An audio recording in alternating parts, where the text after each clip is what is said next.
Ya Allah, pakai balung pancu nang geronyan. Katuh lunjak kenal long kalan na tidak urung hinan ge ibadah siang malam berzikir siang malam. Babah goknyan, lidah goknyan bergerak hanya untuk berzikir. Kepada Allah Subhanahu wa taala, nyan ke urungnya yang pancu pun. Hancurkan mereka duluan, kemudian hancurkan negeri mereka. Mutamahirun malaikat. Kutanya, ya Allah, apakah benar malaikat?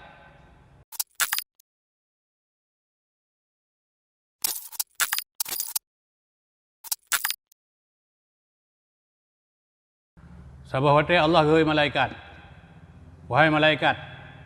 Bantuh malaikat kepada Allah hancurkan negeri itu. Nasabah karyah, nasabah kerajaan keperintahkan guyup pancu di Allah Subhanahu wa taala. Kebedah malaikat kerja. Bantuh kedih kegalan di malaikat. Nasirah ahli ibadah yang senantiasa berzikir siang malam.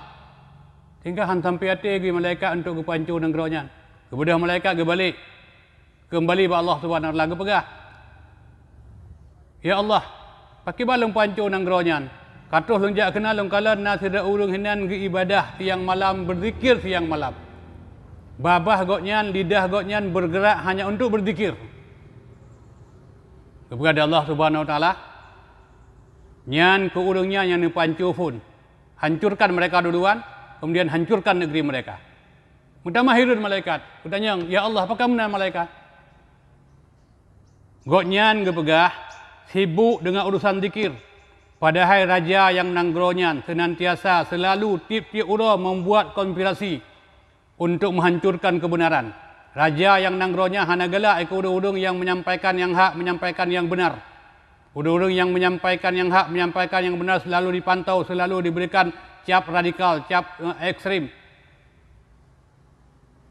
Kemudian hinan di tempatnya raja riba merajalela, buat tempatnya dina merajalela. Banyak orang-orang kaya yang berbuat kezaliman. Ada konspirasi untuk menenggelamkan yang hak, yang benar. Orang menjual sabu di mana-mana, tetapi dia hanya sibuk dengan berzikir, tidak pernah mengurus persoalan yang menyangkut dengan kehidupan. Maka seburuk-buruk manusia adalah manusia yang sanggup berbicara untuk memberantas kezaliman, tetapi dia diam pada kezaliman. Jadi yang ditakuti hari ini adalah bukan orang yang berbuat zalim, bukan pekerjaan zalimnya, tapi diamnya orang-orang yang mampu memberantas kezaliman. Itu jauh lebih buruk daripada orang yang melakukan kezaliman.